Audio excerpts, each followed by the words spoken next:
Dito ka mag-member mura dito eh. Pagka may sponsor, yes! Yes! Agad, yes! Magkakaroon yan kasi ngayon. Yan! Politics ngayon. Okay, meron tayong Welcome to the Powerful Comics Man Podcast! Dali na tayo sa, tawag dito? Surge! Na hindi man lang tayo. Baka Surge, baka naman. Baka naman Surge. Hindi, ko lang parang na-invite ko lang itong si Melia. Nico David at si Melia. Pero wala bang discount dito kapag magpapa-member? Si paring Nico, hindi pa member. Araw-araw kayo ipa-plug niyan sa channel niya. Ano tawag dito? Di ba huling nagsama-sama tayong tatlo doon sa podcast mo? Oo. Di ba? Mm. Hindi counted yung mga ibang labas na hindi wala sa camera. Pero yung nag-usap tayo about sa issues doon. Oo. Yung huling magkasama tayo. Kasama. Sa Pistol, di ba? Oo, di ba si Fiscal noon? Si Astrid ata, nandun pa eh. Yun ba yun? Teka lang. Kamusta na kayo niya? Sa Tomas Morato? Sa kapatid. Shout out kay Astrid. Baby Astrid. Wala nang baby. Wala nang baby. Baby Astrid. Hindi ko lang siya ngayon, nag-comment sa ko. Comment talaga. Nag-comment sa picture natin. Oo. Comment lang. Comment lang. Ang sabi niya, ang pogi mo raw, paring Nico. Ako. Hayop ka! Mahirap nang basahin yung pangalan niya ngayon kasi Chinese? Arabo. Arab yung pangalan niya. Pero hindi na ba baby Astrid? Na? Siyempre, baby pa rin. Kala ko mami na eh. Hey! Joke lang yun. Ay, pero Nico David, bakit ito si Nico David, I'm sure madaming mga nagtataka pagdating sa health, di ba? Kasi dati mataba si Nico David. Super. Tapos pumayat. Tapos tumaba na naman. Ngayon, pumapayat na naman. Diba? So, ano ba talaga? Hindi, may medical condition kasi ako. I mean, kasi alam mo naman, daming pero meron talaga medical condition. Tsaka nagpabaya ako doon, hindi ako nag-take ng medication ko. Kasi may nabasa ako na, nasabi, yung nakaka-apekto daw sa memory yung iniinom ko na yun. Pero hindi naman pala totoo. So, ang nangyari kasi, kapag hindi mo tinake yun, mag-i-spike yung mo. Tapos, pag nag-spike yun, nagugutom ka nung nagugutom. Yun ang sa sugar eh, di ba? Oo, yun. At saka, magugutom ka, tapos magkikrave ka. Yes! Tapos, makakatulog ka, di ba? Ganun. Kinabukasan, ganun ulit yung gagawin mo. Ako pare, nung 2023-2024, ang habit ko nun, pagkagising ko, coffee ko black, yung matamis, dalawang ganun, tsaka Sting. Sting, grabe yun. Sting pula. Grabe, sugar yun. Kapag umiinom ako ng yung Cobra tsaka yung Sting, yung UTI ko, nagkaka-UTI ako. Dati Mahatihin mo, ganun. Oo, akala ko nga dati. Lakas ng loob mo. Hindi ko pa alam ng dati. Akala ko dati. Hindi tulo yan. Akala ko nga dati tulo. Sabi ko, hindi naman ako bumabanat. Ba't nagkaroon ako ng tulo? Tulo talaga alam ko. Ang suspect ko nun sa mga CR. Kaya hindi ako nagsi-CR sa mall. Kasi di ba pag may nauna ron, pag sumunod ka meron. Pag umupo ka. Ay, hindi man ako pa upo umihin. Isang sa CR kasi lalaki si Melo. Makakapag-isip ba? Melomex. Siguro mga ilang beses, sabi ko, siguro mga 4 na beses ako nagkaroon ng UTI, nalaman ko na UTI siya. Kasi never talaga ako gumagalaw nung time na yon. Tapos nagkakaroon ako ng parang akala ko tulog nung una. Yung pala, kada inom ko ng Cobra, UTI pala yun. Kaya ngayon never na akong umiinom ng Cobra tsaka ng Sting. Yo, so bago natin ituloy ang podcast, let me just invite you to check out our sponsor, Alamat ng T-shirt. Tropa natin yan. Eto, meron tayong collection, Comics Man collection. Some of my, etong podcast logos nandyan. If you wanna support, etong ang palayagang logo nandito rin. 'Di ba? Merong alamat ng t-shirt special edition yung palayagang. 'Di ba? So this and a lot of other items, again, check it out. Nandiyan na, meron na tayong store sa baba ng channel. So, tingnan nyo lang, dyan. So, ngayon, balik na tayo kay Melo at kay Nico David. Any form of Coke. Coke pwede, pero yung bihira na lang. Dapat lang. Kasi natatakot ako sa alam niyo yun, sa cancer. Oo. Kapag puro Coke ka kasi, parang mas madaling ma-develop yung mga cancer At saka, hindi na tayo bata. We're not spring chicken eh. Kaya, kumbaga, hirap na rin yung katawan mo wala tayong magagawa Pag tumatanda. Actually, sa si Baby Astrid? Baby Astrid. Malulungkot pag namatay yung isa sa atin. Pero ang kasi, di ba, dapat nalalaman na natin yan. Ngayon lang natin nalalaman na yung epekto ng sugar sa katawan, di ba? Oo. Ganun pala late na. Di ba? Pero yung sugar, pagkain ng cancer yan. Oo. Diba? Kaya kapag nagkaroon ka ng cancer, alam ko, parang binabawasan na yung intake na. Tsaka carbohydrates din, sobrang carbohydrates. Yung white rice, sobrang di. Pag nasobrahan ka ng sugar kasi, unang-una, ang isang tungkol sa sugar, yung mga kanin, form ng sugar yun. Carbohydrates. Carbohydrates, yung mga kanin, bread. Explain ko lang yung kasi ano ko yung tinutukoy mo. Yung mga kanin, yung bread. Glucose. Glucose. May glycogen index sila na tinatawag. So kung gusto mong magpapayat, kakain ka ng mga carbohydrates na mababa yung glycemic index na tinatawag. So, mas complex carbs, mas okay. Ang putang ina, sarap ng white rice No, putang. Kailangan natin ng rice, lalo na kung nag-workout ka. Kasi energy yun So, hindi mo talaga pwedeng totally tanggalin. Bawasan mo lang. Or depende kung halimbawa, nagpapag-gain ka ng weight, kailangan mo ng rice. Ang thing kasi, lalo na yung mga pure sugar, halimbawa soft drinks, yun talaga, sugar talaga yun Hindi, kasi yung carbohydrates, kahit pa paano, pag yung kanin, white rice, sabayan mo ng ulam yan, may fiber na, merong, kumbaga yung fiber kasi, protein at fiber, yun ang panabla dun sa sugar. So, pag may ulam ka, lalo na, karne o kaya gulay, nandun pa rin yung sugar, pero tatablahin siya nung Hindi, mabilis ka lang mabusog pagka Kayo ba ito health conscious ba kayo? Ngayon na lang. Dati kasi, mga 20s ako, nakakadalawang RC ako, yung malaki. Ay, soft drinks talaga, totally, inano ko na yan. Tinagal mo na. Pero, tibay mo, ibig sabihin. Hindi, paminsan-minsan, siguro once a week, gano'n, once a month. Ngayon, wala na talaga sa akin. Birang-bira. Pero ikaw, Gerald, ka din Nito ka na lang din nag-workout, diba? Tama ako? Last year. Hindi naman. May mga... Pahintuin ko. May mga years na madalas ako mag-workout, nagte-training ako. Pero nung huling nagkita tayo, hindi ka na nag-workout noon? Oo, nung siguro mga 2 years akong hindi nag-workout.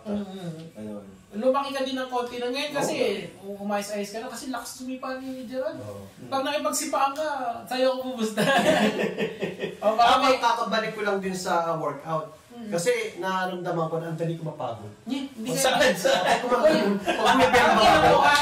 ka pag bebang ako after one, parang ipag-higa ako, parang hinahabol ko yung hininga ko. Hindi ka tulad nung dati. Nung dati talaga nag-workout ako talagang sumigaw-sigaw na yung babae. Pero ngayon, hindi na ako na sumisigaw. Nagpa-check up ka na ba? Hindi pa. Yung blood work ka na. Mag-blood work ka na. Takot ako Libre naman yung ganun. Pero takot ako magpa-check up kasi feeling ko kapag nagpa-check up ako, parang may makikita. May makikita talaga yan. May edad na tayo May makikita. Hindi nga kayo makita Di ba ako gusto makita? Hindi. Tsaka takot ako sa yung kukunan ng dugo. Takot ako sa krayom. Bakit? Ewan ko. Dapat ng nilalaban. Takot ako dyan. Talaga? Ang ganda dito sa place na to, kasi parang ang lapit sa mall, ang daming kainan, di ba? Sakto. Walang mall dito. Kunti lang. Hindi, ano pa kahit yung lugar na to parang hindi pa nga. Ito nga yung pinakaliblib ata. Ang magandang branch nito, yung sa Eastwood. Sa Gateway. Gateway, yan. Sa Gateway, okay. Kasi paglabas mo talaga mall, kung gusto mo kainan, kung gusto mo pasyalan, kung ba. Diyan sa may Fairview, Ayala Fairview. Magkano ba per day dito? Yung pag walk-in lang. 1K daw 1K? Hindi kayo makarma sila dyan. Sa Fitness First, nasa 700 yata. Makakarma sila niyan. Si Chris Bacola, i-guest mo kaming tatlo. Dapat sasama namin si... Saan yan? Sa Search Feed ba siya? Hindi, Anytime Fitness. Anytime Fitness. Ano yun? Nasa bagong branch niya Ang maganda dito... Branch manager na yun Ang maganda dito para siyang school. Yun yung dating niya. Para siyang... Buti ka, wala masyadong tao ngayon. Maraming ba tao dito? Nung isang araw, kahapon, linggo kasi, siguro. Tsaka ang daming nakita ko, parang dito yung mga chicks Ay bro, konti pa yun. Konti pa yan? Pero minsan wala. Pero pag meron talaga. Siya, magpapa-impress nga ako doon yung mga bibigat mabuhat. Tsaka maganda yung mga chicks dito Oo naman. Pero mo naman. Maganda agad. Talo-talo agad. Kasi hindi tulad doon sa Cubao. Alam niyo maraming tao doon. Pag umaga, yung mga medyo may edad, o kaya pag weekday, mga 7 to 8, may mga merong edad na babae, yung mga nagsusumba, gano'n. Ilang times ka ba nag-workout sa isang linggo? Typical, pag ginaganahan ako, almost mga 5 days a week ako eh. Pero pag pag normal, mga once a week. Minsan, pero recently may time na mga twice a month lang ako, lugi nga ako.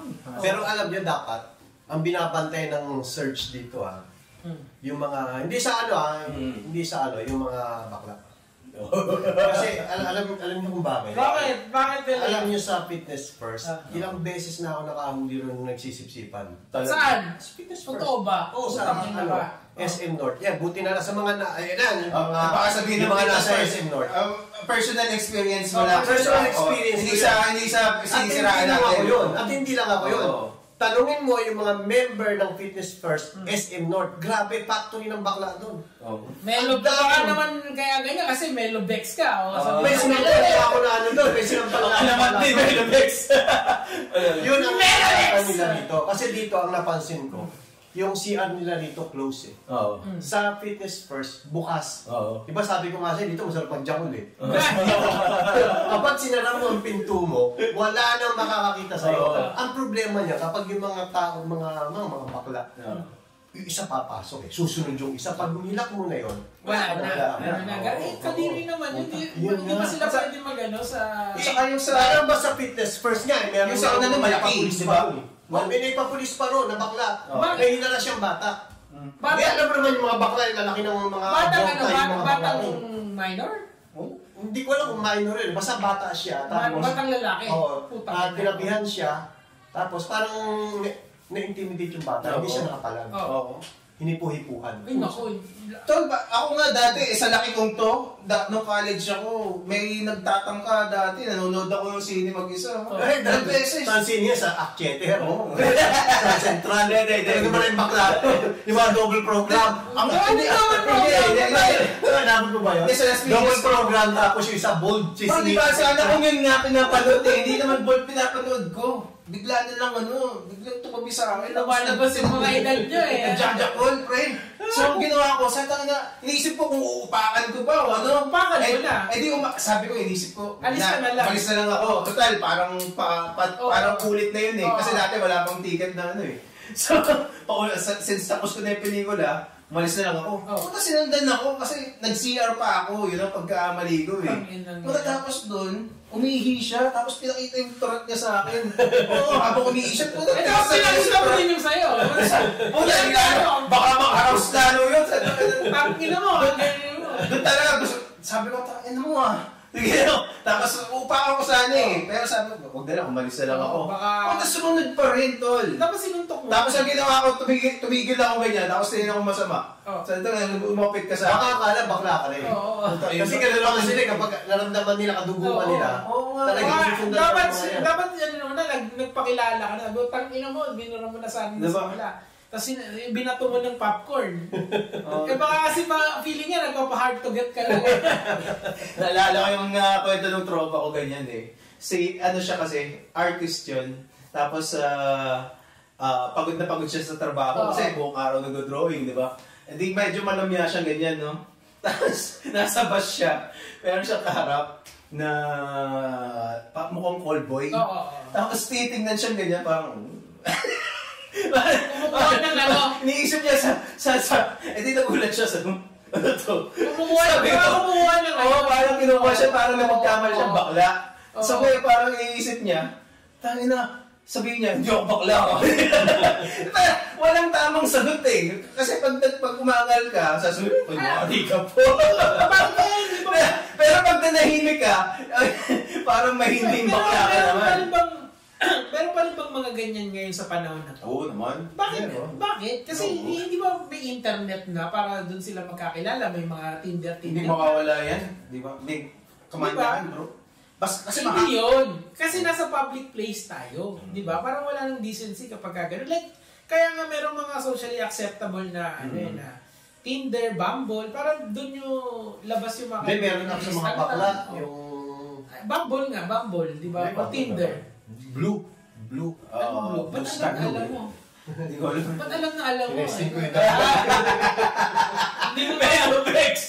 yung Melobex moment na Melobex allegation. Pero di ba meron dating viral mga few years ago parang yung medyo may edad na parang sorry na. Oo. Sorry na. Tapos yung bakla pa, nagmumotor siya, di ba? Oo, yung sa motor, Oo, nagmumotor siya. Sorry na. Oo nga. Ano ba sinabi niya? Parang... Noong 2019 pa yun, gano'n nakatagal yun. Oo, diba? Naalala ko pa yun. Naalala ko eh. Diba? Yung sinisitan siya nung bakla na sa... Oo. Tapos nung tinigilan siya eh. Tapos mo, kasi nakaras siya eh. Tapos sorry na. Ngayon kasi alam nyo, naging open na ngayon ng ang mundo ng mga bakla. Nag-evolve din sila eh. Kasi dati, ba't ang dami mong alam? Pag kapag bakla ka noon, cross-dresser ka. Pero ngayon, ang mga bakla ngayon, iba. Paminta. O, ano naman tayo, ma-akusahan na naman ako eh. Tungkol sa... Hindi, ito, reality na to. Di ba? Ang mga bakla ngayon, iba na. Kumbaga, pagandahan na ng katawan. Oo. Hindi tulad doon. Pamin nga yung tawag nila doon, paminta. Yun yung tawag. Ay, bago na lang yan. Pero dati, nung panahon natin, panahon ko, walang paminta. Closet, tawag dyan. Closet gay, oo. Silahis yung term sa Tagalog. Alam mo kung ba't dumadami yung mga bakla ngayon? Kasi dahil sa maraming woke. Maraming woke ngayon. Hindi, alam nyo, yan ang pinagtataka ko. Bakit dumadami ang bakla? Kasi nga open na ngayon nga talaga. Like, okay lang maging banding ka. Like, dahil si Vice. Actually, tingin ko hindi naman sa dumadami. Madami lang, mas meron ng avenue na magsalita sila. Oo, kasi may sarili na nga silang software eh. Pero hindi mo para sa akin na parang ang hirap isipin na yung ginagalawan nilang mundo, parang ang hirap Bukod doon, hindi, yun ang akala mo. Kasi tayo, mga lalaki tayo, pero pumunta ka sa mundo nila, marami sila ron. Hindi rin Ako kasi sa bagay nung... Marami sila ron. Actually, alam niyo sa totoo lang ako sa social media, may mga gamit ako mga account na tomboy. May account ako. Talaga? Yari nga! Kasi inaalam ko kung anong meron doon. Curious. Kaya ako, pumapasok ako sa mga GC ng mga bakla. Pumapasok ako sa GC ng mga tomboy. Kaya alam ko, yung mga bakla, mga baboy yan. Hindi sa kapag nag-uusap yung mga bakla na yan, sa pananalita, masyadong vulgar, tapos sa mga sinesend na mga picture, iba, may mga natikman sila na lalaki, isinesend nila yan doon, tapos sila nagpapasahan doon. Sa mga naman. Usually mga bakla din yung mga tingin. Oo. Hindi rin, mga binabayaran nila. Okay. Tapos naman, sa lugar na, sa GC ng mga tomboy naman, lumilitaw pa rin yung pagiging feminine nila. Kaya sabihin natin na tomboy na ayaw nila ng bastos.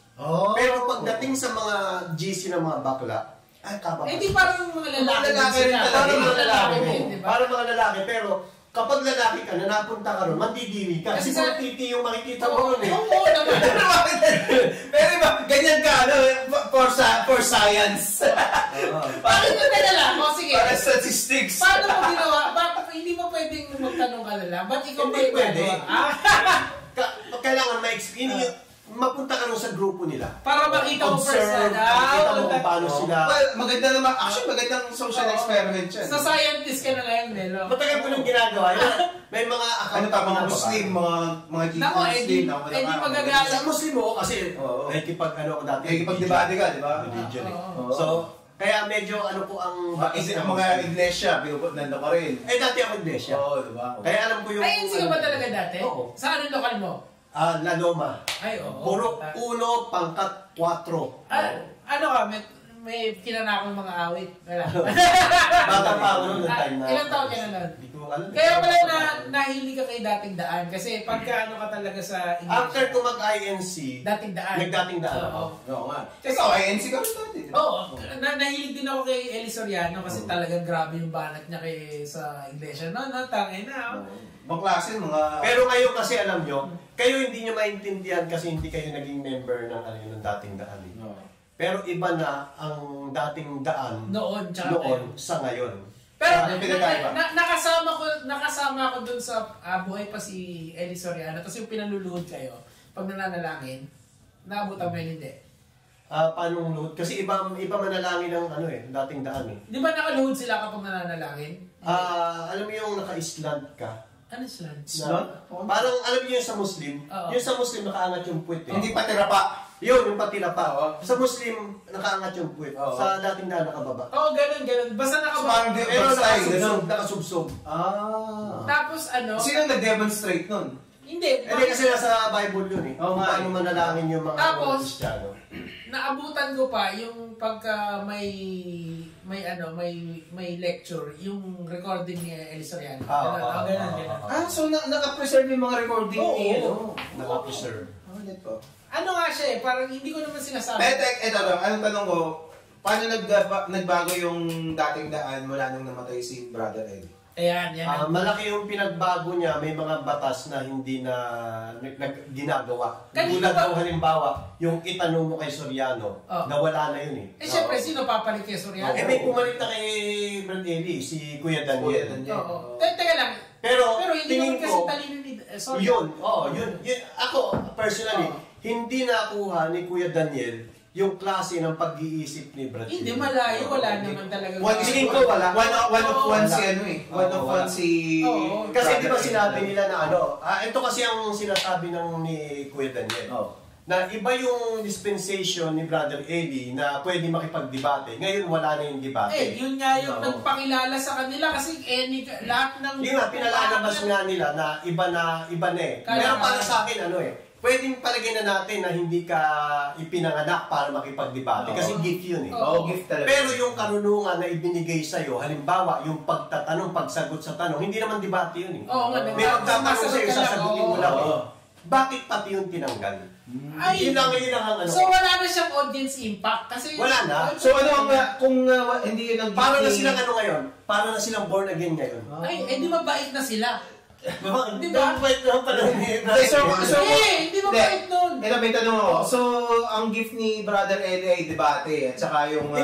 Pero si Brother... Yung debate kasi, parang extra na lang nila. Dahil sa galing niya, dahil sa talino niya, pwede siya makipagdebate kahit kanino.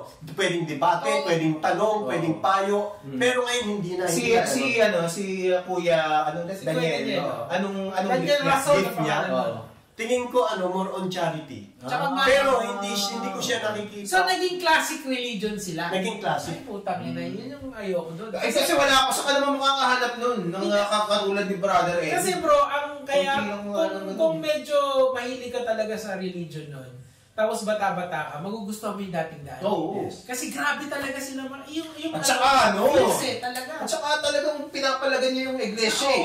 Dati kasi kahit hanggang ngayon, pag inisip pag sinabi mong iglesia, mag-iingat ka sa mga sabihin mo. Si Kuya ngayon, nakikita ko, ito personal ko lang to, based sa nakikita ko, sa nararamdaman ko, parang takot siya sa INC. Talaga? Napaka-influential. Influential ng INC. Hindi, nakakatakot naman kasi INC talaga bro. Nakita mo yung si Dagan ba yun? Gusto mong pumunta doon. Sinabi ko, napag-usapan nga namin ni Christian, sabi ko, may sinasabi niya, bro! Nasigawan ko si Christian. Napaka-powerful, napaka-influence. Nakita ko yung influence, di ba, na tayo ngayon, nasa politics na tayo. So nakita ko yung lawak ng Iglesia ni Cristo pagdating sa politics. Tingin ko yun ang kinatakutan ni Kuya Daniel. Tingin ko, hindi naman siguro sa kinatakutan. Medyo... Hindi. Takot talaga, tingin mo? Takot. Ganito, Tol. Eto, may kukwento ko sa inyo. Meron ako mga kilalang sikat na mga nasa circle ni Chris. Gets mo? Gets mo? May message ako nung isa doon, nung mataas doon. Sabi niya sa akin, wag na daw ako magsalita. Tapos sila din, hindi na rin magsasalita about doon sa INC. Natakot din sila. Ngayon, nakita mo yung... Hindi sana inaakusahan natin yung INC natakot sila kasi yung backlash na lang. Isipin mo kasi grabe yung mga members pag nagalit sila. Wala tayong inaakusahan dito. Ang INC parang DDS yan. Yun. Kasi parang DDS solid. Solid siya. Hindi, napaka-protective kasi nung ano talaga. Kasi itong, ang napatunayan ko yan, meron akong tropa, kaibigan nun, napaka-timid nun, no? Yung soft-spoken. Pero pagdating sa aral, ay Hindi. Nung pag hindi mo iisipin na manggugulo to eh. Pero di ba, nagkagulo sila dati nung nakusahan yung leadership nila na nangidnap daw. Nag-rally sila, di ba? 2011 yan. Kaya Dilibay. Hindi, wala pa. Later on pa yun. Kasi kilala ko na siya eh. Pero ano siya, nandun siya. Nag-rally siya doon. Tapos nagpo-post siya ng mga uncharacteristic sa kanya. Kasi kasi ano yung essence niya sa INC. Para sa INC gagawin ko to kahit hindi ako ganito talaga sa ano. Doon ko nakita yung intensity ng mga miyembro nila eh. Nakita mo ba yung sinend ko sa GC? Hindi. Yung about dun sa yung pinapa-send ko kay SRT, wala. Hindi. Tsaka off-cam sabihin ko yun. Kasi related din yun sa Hindi, ako ang ko lang sa mga miyembro ng Iglesia ni Cristo, kung talagang gusto nyo magbanal, huwag kayo masyado matapang. Yun ang ko. May maliligtas naman dyan sa Iglesia ni Cristo. May maliligtas dyan. Naniniwala ako sa bawat relihiyon may maliligtas. Ba't sinasabi, ang turo nila, sila lang daw maliligtas? Ay, kung nakadepende na sa'yo yun. Kung halimbawa, INC ako, tapos yun ang turo sa akin na kami lang maliligtas. Kahit hindi ko paniwalaan yun, pero gumagawa ako ng mabuti sa kapwa ko. Ang born again din, yan din yung pag hindi mo in-accept si Jesus Christ, di ba?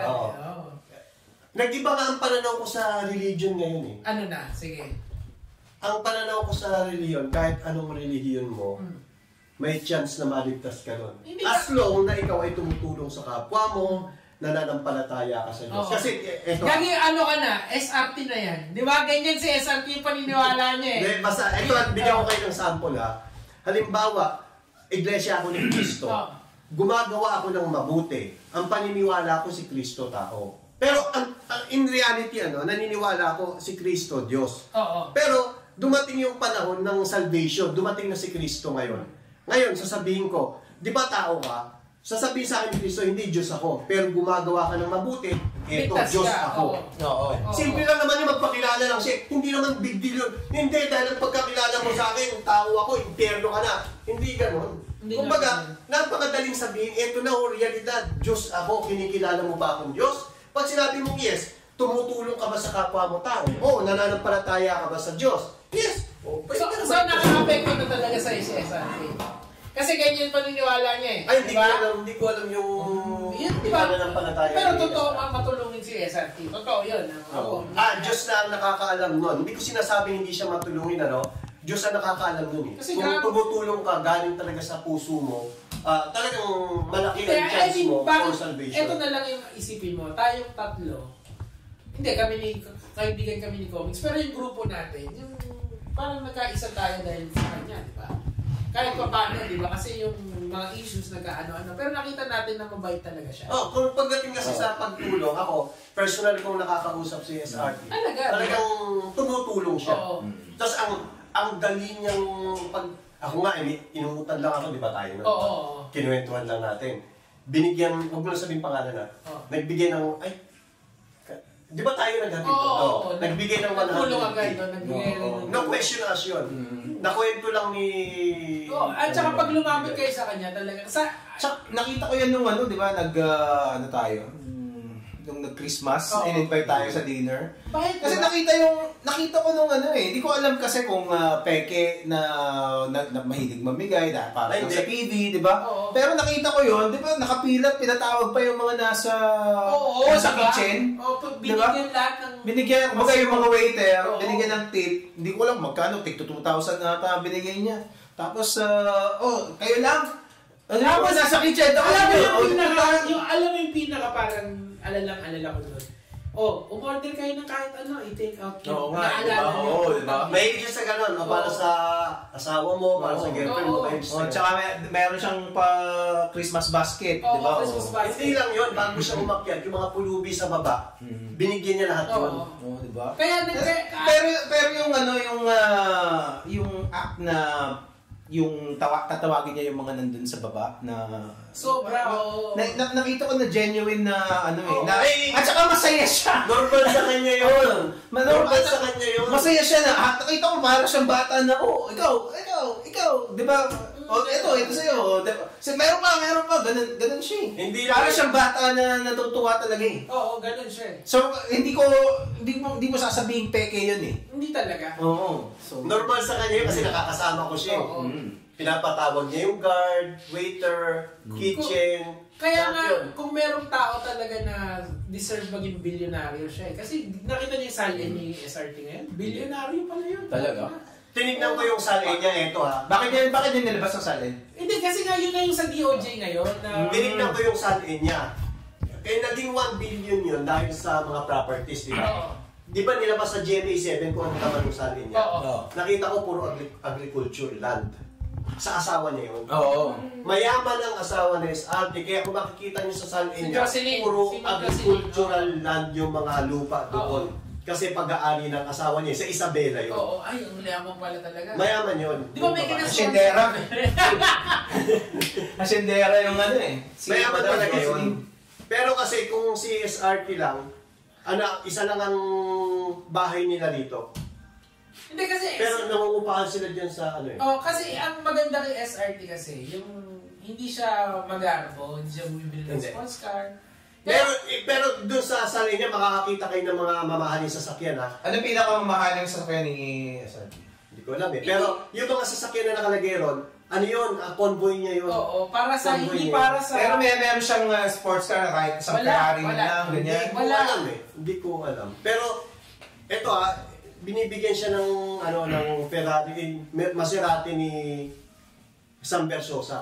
Hindi niya tinanggap. Kasi sabi na sa akin, Melo, kung makikita ako ng tao na nakasakay dyan, hindi sanay ang tao. So hindi niya tinanggap yung Maserati na in-offer sa kanya. Alam mo din na iinis ako. Naalala mo nung binanatan yung anak niya, si Ralph. Putang ina, nandun pala, yung crew pala yung nandun eh. Yung Christmas party pala yun eh. Yes. Kami, eto lang, sasabihin ko doon sa mga tao, kami na-experience namin yung party with SRT. Sa amin siguro, doon sa, kung kasama lahat ng binigyan, aabot yun ng 500,000. More or less, diba? Kasi nagbigay siya sa maraming tao. Paano pa yung pamilya niya, lahat sila nandun? Kung umabot man ng million yun, sa ibang pa yun. Kasi yung may presyo pa yung Christmas basket eh. Oo. 13K. Oo. Diba? 13K yung Christmas basket. Oo. Ilan tayo na? Nasa 30 ata tayo. Diba? Di 30 times 15. 13K. Oo. Diba? Ano lang ang, dahilan kung ba't nandun tayo. Kasi sinusuportahan natin si SRT noon pa. Actually, hindi ko nga alam na dadating pala si SRT noon. Diba? Putang ina. Barya yun. Yung nakikita nyo. Barya yun. Nakita naman ninyo. Ito, yan ang pinaka-nakikinabang. Pwede ako nakasama ko si SRT sa abroad eh. So nakita ko yung kung paano siya gumastos para sa mga kaibigan. Oo. Ibig sabihin hindi siya... At yun, barya sa kanya yun. Kasi malaki ang kinikita niya sa YouTube. Actually, di ba marami doon? YouTube pa lang. YouTube pa lang. Ano natin yun? Sponsor pa. Hindi kailangan ng flood control. Hindi kailangan ng flood control.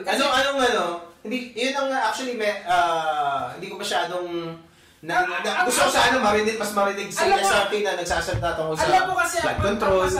Hindi, magsasalita yun. Pero ang masakit dito kasi, yung anak niya, binabanatan, hindi nila alam na mayaman naman yung tao. Bilyonaryo nga eh. Tangina ko mag-party yun sa New York ng bilyon. Malamang hindi galing ng milyon, hindi yun galing sa pera ng taong bayan. Tsaka yun, contribution yun, nandun yung kapatid niya, nandun yung... anak niya. Nandun yung asawa, nandun si Atty. Garrett, di ba? Tangan ng putang inang mahalin ka niya, bobo talaga, leche. Nilagyan lang ng kulay, pero tandaan nyo napakalaki ng Sun-N ni SRT na 1 billion. Pero wala kayong maririnig na corrupt na ginawa niya. Wala siyang kinurap. Exactly. Walang corruption na naging balita sa kanya. Ito, sagutin mo to. Ito, sigurado babanat din sa ito. O AXIS. Sagutin mo yun. Ang AXIS, sinusuportahan ni Senator Rapi Tulfo. Pero sa kanila ba yun? Pero hindi kay SRT ang AXIS. Kanino yun? Kay Yap. Oo. Kay Yap yun. Kailan pumasok ang mga Tulfo sa AXIS? Yan ang hindi ko alam. Pero hindi sa kanila yun. Hindi sa kanila. Pero siyempre, ibabato sa kanila yun. Pero still, hindi siya nakinabang doon. Nakita mo nga kung kanino lumalabas, kay Pulong. So, sino titira? DDS. Magbaback to you sa inyo yun. Talaga? Bakit napunta kay Pulong? Naging si Yap kay Pulong? Naging siya, appropriations. Yung dating pwesto ni Zaldico, dati si Yap doon. Yun. Wala, teka lang para doon sa mga kupala, hindi pa politiko si SRT noon. Yan. Hindi, pati si, kinikilabutan ako, pati si Erwin, hindi pa rin. Kasi sigurado ibabato yan Kasi ibabato yan, sigurado. Pero ngayon pa lang, sinasabi na namin. Kaya nga kung yun yung ibabato nila kay SRT. Wala na, salag na yan. Dahil ang kasabwat doon, si Pulong. Oo. Yung 51 billion ni Pulong, ba't hindi nag-uusapan niya? Marami yan tol. Pero ang masakit lang kasi, kasi tayo personal knowledge natin, nakita natin yung kabaitan ng tao, na talagang tumutulong siya sa mga tao. Pero tapos sasabihin nyo, hindi, kasi corrupt din yan. Kalokohan na lang yun, sobrang kalokohan yun. Hindi nila kayang suhulan si SRT. Kasi sinabi niya sa akin, kung magkano ang kinikita niya sa YouTube. YouTube pa lang. YouTube pa lang yun. Meron siyang isang sponsor, 30 million At yun, regular yung sponsor niya ngayon. Makikita niyo sa... Binigyan na ba ako niyan? Oo, meron nga. Meron bang sample. Dami ko dyan. Hindi 30 yun 30 yun. Isang produkto pa lang yun. Every month? Ay, hindi ko lang kung every month yun. Bibigyan din kita ng sample product nila para tumayo.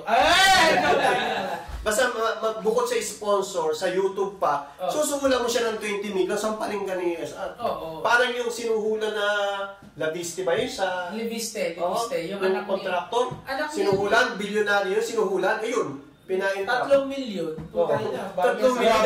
Insulto yun. Kaya nga, kaya hindi mo pwedeng suhulan sa SRT. Actually, madami kasi sa mga Pilipino, walang idea kung gaano kayaman yung talagang mayaman Yung talagang mayaman, yung talagang mga nakatira sa Forbes, taga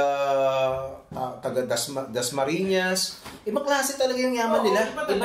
Iba yung mayaman na mayaman dito sa Kaso, hindi mo rin maaalis kasi yung ibang nasa politics. Na-shock ako. Alam mo tol, ang pinakamalupit na kwento ng mayaman na alam ko. Napunta ako sa bahay nila. Nakwento mo na sa akin dati pa. Punta ako sa bahay nila. Bagong gawa. Sa Forbes, di ba? Hindi, sa Dasma. So, literally, nawala ako Puto, saan ako galing? Nag-CR kasi ako. Teka lang. Paglabas ko, parang saan ba ako Teka lang, Dasma saan? Makati. Yung nasa Makati. Yung Dasma saan? Hindi sa Cavite. Ano yan, madalas sila pupunta dyan kasi trabaho. At saka pagpasok mo dun, parang, kasi galing ka sa EDSA, ang gulo sa EDSA, di ba? Pagpasok mo dun, puta, parang ang malapit sa simbahan yun Entrance na may simbahan. At hindi ka basta-basta makakapasok dun. Tatawagan mismo. Oo, kailangan. Dati nga may oras pa ang labas dun Hindi ka pwedeng lumabas ng 12 o'clock dun. Bakit? Ewan ko, pag pumasok ka doon, hindi ka pwedeng lumabas ng 12 to 5. Tapos nung si Barsaga, sinugod yun. Kaya pala madedemanda. Oo, madedemanda. Madedemanda yun. Si Manny Pacquiao-Gada, sabi, parang pinaalis yata siya doon kasi tumatanggap siya ng mga ng mga taong humihingi ng tulong. Mga politician din kasi. Oo, diba? So parang nagagalit sa kanya. So ganun siya. Hindi ko, ano lang yun, parang chismis lang yun. Pero, pagpapasok mo pa lang, di ba galing ka dun sa ang init-init sa EDSA? Tapos makikita mo pa, naka-arko yung mga puno to. Tapos mansyon after mansyon. Parang wala sa Pilipinas talaga Alam mo yung bahay na pinuntahan ko doon? Normal na bahay siya. 1% of the 1% sila, ibig sabihin. Oo. Normal na bahay siya. Mansion after mansion, di ba? Pero yung pinuntahan ko, normal na bahay. Pagpasok mo, underground. 8 kwarto. Ay, naku, kilala ko yan kung kanino yan. Ayaw ko na lang sabihin. Sinabi mo na yan dati, pero nalimutan ko sino. 8 kwarto sa ilalim. Wow. Sige, tuloy mo lang. Sino yan? Hindi ko alam May tumatawag. Baka pang-pabuk yan Pinauwi ka na ng mo. Hindi ba? Sige, tuloy niya lang kwentuhan. Sige. Hindi, nakaka-distract kasi parang sasabog Oy, magkano na tayo? Teka, kapusin na natin yung kwento. Oo nga. Teka lang, sige, ano yung muna yan? Baka importante yan. Hello? Oh. Hindi ko alam Wala pa nga eh. Wala ka sa aming internet ngayon. Nandito kami, nagpa-podcast kami. Wait lang. Yun lang, asawa. Mag-data ka muna. Data ka muna, girl. Anyway, yun. Ngayon, sinet up natin yung storya kasi yung topic na pag-uusapan natin. Hindi, tapusin ko yung kwento ko. Yung sa kwento mo sa Dasma. Yung, ang sobrang pinaka-ostentatious na display of wealth. Display of wealth ang ginawa ko. Yung bahay na pinuntahan ko, sabi, nasa 150 million paggawa ng bahay lang. Sabi niya, pero nakaka-450 million na lang na daw yun sa gastos. Kasi, pangatlong bahay na yun. Kasi yung unang bahay, tinibag. Hindi kita gustuhan. Bakit? Hindi ko alam. Dahil lang sa ano? Hindi ko alam, tol. Dahil mayaman siya. Oo. Diba? So, nagpagawa siya ng 100 million na bahay. Pinatibag niya after kasi hindi niya nagustuhan yung itsura. Tapos, pangalawa, yun ang explanation ng driver. Yung driver ang kausap ko eh. Mukhang, ang pogi nga ng driver, hindi mo pagkakawal ng driver eh. Tapos, baka ni Ma'am yun. Pwede. Pero, long story short, pangatlong bahay na yun, na tigwa 150 million, dalawang bahay ang tinibag ng dahil wala lang, dahil hindi niya natripan. Ganong matindi yung mga mayayaman na yun. So imaginein mo yun kung let's say regular na office worker ka, 'di ba? Hindi ka makaka-relate doon eh. Oo, hindi talaga kasi like magkaroon ka lang ng 5 million, sobrang tuwa ka. Oo. Kahit 1 million lang eh. Nagkaroon ka naman ng 5 million? Wala pa. Kindat. Hindi, magkakaroon. Balita ko mayaman daw eh. Anyway. Hindi, pero yung yung final topic natin na gusto kong pag-usapan natin, yung prediction natin for 2028 election. Kasi tayo, set na tayo kung sino yung gusto natin sa 2028 eh. Pero hindi pa final. Hindi pa final. Hindi pa nagde-declare yung natin. Sa amin, yun ang gusto namin. Kasi obvious naman, dati pa, bago pa lang, wala pang 2028, ako, SRT na ako. Pero, wag lang makalaban sana sila Lenny kasi baka, alam mo, baka. Pero, hindi kasi may personal experience na ako kay SRT na yung puso ko parang madali na lang kasi parehas naman sila ng gusto eh, at saka parehas silang hindi corrupt. Yun yung gusto ko eh, hindi sila corrupt eh. So, pero Sara Duterte pa rin eh. Ikaw ano sa tingin mo? Sa akin kung hindi si SRT, ang gusto ko si Vico. Pero hindi pa bitin pa. Pero nagpasa sila ngayon ng batas na sana ma-approve. Hindi ma-approve yun. Kasi ang technicalidad nun kasi sa constitution yung requirement. So, kailangan mong buksan yung constitution. Para magawa yan, yung magkukon-kon ka muna. Yun ang problema. Hindi ko pa kasi kilala kung sino yung mga tatakbong presidente. Kaya hindi ako makakapag-decide sa ngayon. Hindi, sige. Lagay natin sa lagyan natin ng pero tingin mo, Vico, for sure, future president yun. Tingin ko siyang kailangan ng Pilipinas. Oo nga no? Diba? Kung sa ngayon, diba? Sana lang hindi makorrupt talaga si Vico. Hindi yan makukorrupt kasi billionaire si Vico. Hindi, ang problema lang kasi, palagay mo na hindi corrupt si Vico, pero yung nasa ilalim niya mga corrupt. At saka bro, eto, naging guest ko recently yung pamangkin ni Ninoy, ni Ninoy at ni Cory. Bro, naniniwala ako na hindi talaga corrupt si Pinoy eh. Kasi si Pinoy? Oo. Ang problema kay Pinoy yung mga nasa ilalim niya. Hindi. Kasi tingnan mo, sino ba yung mga nasa ilalim niya? Mga businessman yan eh. O sino yung mga businessman yan? Actually, ang naging isang problema, pinakamalaking problema ni Pinoy, masyado siyang sa bureaucracy, masyado siyang by the book. So ang bagal ng galaw sa mga bagay-bagay. Pero alam mo, based on sa nakausap ko alam niyo sa insurance, sa insurance pala nakikita nila yung mga talagang sa insurance kung tumataas o bumababa ang ekonomiya. Kasi stock market nila. Yung pinakamataas daw panahon ni Pinoy. So hindi lang natin alam na ngayon di ko alam ngayon. Kasi pero ang gusto kong sabihin, kasi sa training daw nila nung sa pamilya nila, bata pa lang sila kasi laki sa lola yung yung si Jiggy, siya, naging guest ko yun. Nasa comics, kay Cory. Wow. Nasa comics industry yun art representative siya ng mga artist. Siya, bata siya, may candy dun sa kukuha siya. So, bakit ka kumukuha niyan? Sasawayin siya. Hindi na pinapagalitan parang, syempre para magugulat siya na parang, pinapa-explain. Sabi niya, hindi, okay lang. Pero, kumbaga parang, bumaon sa utak nila na yung mga bagay na nandito sa Malacanang, sa palasyo, hindi sa bayan, sa pera ng bayan yun. So nakabaon talaga sa utak nila yun na hindi yan sa'yo. Hindi sa'yo yan. So, ganun ang upbringing nila. So, nandun kasama si Bam Aquino, si Pinoy. Kaya, may nakita mo ba? Yung Pero tayo, sige, real talk. Sa tingin nyo, si Bam may pag-asa manalo. Si Bam, wala. Mga presidente, senador pwede. Or Pinklawan, parang wala akong nakikita papasok sa... Hindi, isa-isahin natin, sige Siyempre, unang-una si Sara Duterte, presidente. Tingin nyo, mananalo. May depende sa kalaban. Hindi. Isa lang ang makakatalo kasi kay Sara. Sino? Si SRT. Yun lang naman makakatalo. Kung wala si SRT, malamang si Sara papasok. Hindi, pero tandaan mo, eto bibigyan kita ng statistics ko. Medyo kukontrahin kita gamit yung current statistics ngayon. Ang si SRT ngayon, 11% lang siya. Si Lenny is 11% din.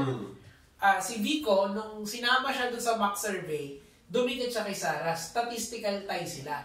So, kung ibig ko bang sabihin, mukhang mahina pa rin si SRT ngayon. Hindi siya mahina. Malakas siya. Bakit? Kasi, pangalawa siya, di ba? Hindi, pang-apat yata. Pang-apat. Basta nasa top 5 siya. Nasa top 5 siya. Hindi pa siya nagdi-declare. Pero sa lahat ng mga tinanong ng mga possible candidate, ang nag-deny si SRT na hindi siya tatakbo. Matagal niya yung sinasabi. So, doon pa lang, tinatanggal na siya ng mga botante sa listahan. Kaya, buti nga lumalabas pa siya. Kasi kung ako yung botante, since na tinanggal mo na yung sarili mo, hindi na kita pipiliin. So, namili sila doon sa mga available lang na posibleng tumakbo tulad ni Ontiveros. Sinasabi ni Ontiveros na may chance. Wala. Pero sinasabi niya na may chance na pag-iisipan niya na pwede siyang tumakbo. Actually, hindi, sa mananalo iba pa yun. Pero yung chance na tumakbo siya, meron. So meron ng pag-amin sa kanya na tatakbo na gusto niya rin tumakbo bilang presidente. So makakasama siya ngayon sa pagpipilian. Unlike si SRT, hindi siya makakasama kasi tinanggal na niya yung sarili niya. Pero dati, alam naman natin na since early part ng administration ni Marcos, si SRT na talaga yung number 2. Di ba? Pero ngayon kasi, with the... Dinideny kasi niya ngayon, kaya natatanggal siya sa listahan. Si Yorme, sige. Hindi. Malabo. Tingin mo walang pag-asa talaga? Walang pag-asa si Yorme. Sikat lang siya sa Maynila. Nasubukan na niya, tumakbo na siya bilang presidente. Hindi, kasi... Ultimo nga yung mga taga-Maynila, hindi siya binoto. Ilan lang yung bumoto sa kanya. Oo nga, may pinpoint ka. Pero di ba, yung isang, minsan nababanggit natin sa GC, no? Kasi, bakit si SRT hindi masyadong nagsasalita sa mga issue-issue? Oo nga. Bakit kasi lahat ng sasabihin niya, issue. Halimbawa, sinagot niya sa dilaw. May issue siya sa ibang kulay. Kapag sinabi niya pula, may issue siya sa dilaw. So, nag-iingat talaga siya ng todo. Parang ganito, flood control. Kapag nagsalita siya sa flood control, maraming basher. Kapag hindi siya nagsalita, marami ring basher. Saan siya lulugar? Gusto ba niya bigyan ng sakit ng ulo ang sarili niya? Kahit anong sabihin niya, may basher yan eh. Hindi, pero lahat naman may basher eh. So parang normal lang na basher. Pero hindi ba naisip niya na parang ang importante naririnig ka ng mga tao. Nasa side guys ka. Diba? Gusto mo nasa utak siya. Nasa utak ka. Kay basher, si Sarah, ang dami ng basher nun eh. Diba? Pero ano pa rin sila. Diba? Hindi pa kasi nasa ano siya, nasa... Hindi pa oras ngayon niya may sinasabi. Hindi pa. Yun ang paniniwala niya, hindi niya pa. Parang ganito, si JJ Binay. Alam mo ba ang pwedeng tumalo kay Duterte si Binay? Nung araw. Kaso may midterm na nabinay. Nabinay. Bakit nagkaganon si Binay? Maaga siyang tinrabaho. So yun ang iniiwasan natin kay SRT. Hindi, in fairness naman kay SRT, may nagtatry ng trumabaho sa Yes, meron na. I mean, with the exception dun sa isa na wala yun. Pero isip, ulangot lang yung isa. Pero would it be possible na parang masyado siyang sobrang maigat naman? Oo nga. Hindi, kumbaga nag-focus siya sa trabaho niya bilang senador. Pansin mo, habang nag-aabol sila sa corruption, siya nagpupunta rin sa mga factory na nag-agabyado ng mga... Nakikipag-away sa doon. Oo, yun ang laban niya eh. No. Kesa naman makigulo siya, hindi... Ano ba may tutulong niya? Wala naman siya may kailangan lang natin i-highlight ngayon. Kasi syempre, intimated tayo dun sa mga... Kunyari si Sir Joey. Ang mga bills na pinapatakbo ni SRT is pro-manggagawa. Pro-manggagawa. Ang problema lang, hindi yun pro sa congressman. No? Pro doon sa mga kaibigan na pro-oligarchs, hindi pro-oligarchs. Hindi. Alam mo, tingin ko nga kung halimbawa lang na maging presidente si Senator Tulfo, lahat Sino Tulfo? Si Rapi Tulfo. Lahat ng mga pinopropose niyang batas para sa manggagawa, lahat yan nakabinbin yan Kapag naging presidente siya, doon na magkakaroon ng realidad yun So tama yung ginagawa niya ngayon. Tama yung ginagawa niya ngayon. Magtrabaho siya bilang senador, gumawa siya ng batas. Dahil kapag presidente na siya, may power na siya para buhayin yung mga batas na pinagawa niya at aprubahan. May pangkiliti na, kumbaga. Kasi ngayon wala pang pangkiliti. Yun nga lang talaga, sana makita nung tao na kumpira mo dun sa mga nag-aaway, eto na yung tamang daan. Kasi pag nanalo yung isa, gagantihan, mapapatatawag sa hearing. And then, yun kasi ang problema yung mga DDS Ang DDS kasi, wala namang pakialam yan kay gumanda o hindi ang Pilipinas. Wala silang, yan ang tandaan nyo, yung mga DDS, mga bobo yan. Wala silang pakialam kung gaganda ang Pilipinas o hindi. Ang concern nila, yung tatay digs nila. Yun lang yun. Actually, to a lot of DDS, totoo yun.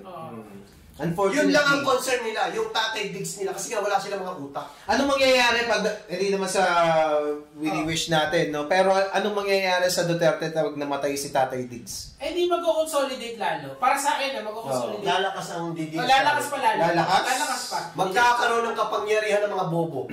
Hindi, kasi... Paano explain? Paano magkakaroon ng kapangyarihan ng bobo?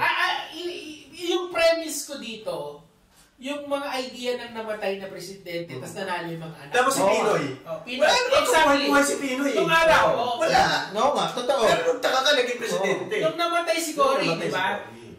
Sumideline si Mar Rojas nung araw, di ba? Sumideline si Mar Rojas. Nag-give in siya. Oo, kasi nga, sure win si pero ano nangyari kay Mar Rojas? Talo, di ba? Sino vice president niya nun? Si Pinoy. Si Binay. Si Binay, di ba? Oo. Natalo siya ni Binay. So, ang point doon, palagay ko, kung mamamatay si Digong, which is may chance na matanda na siya, no? It's a reality. Malaki ang chance na doon na mamatay si Digong. Hindi lang malaki, 100% na eh. Alam mo ba yung nangyari ngayon? Hindi na siya, hindi, yung interim release, hindi na, nireject na. Parang nag-motion sila. Ang sinabi nga, parang kaya daw, parang tanggap na raw ni Digong na hindi na siya makakauwi. Meron nga sa TikTok lang to Meron nakitang TikTok na sino naman ngayon yung demonyong yan? Si Talakera. Hindi ko alam papatay niya si Dinang Gante. Yun. Si Talakera yun. Si Talakera ba yun? Basta nakita ko lang. Fake news yun Fake news yun. It's parang reliable yung pwedeng yun. Pwedeng kaya ang sabi, kaya ang litanya di ba? Bibigyan di ko di ba?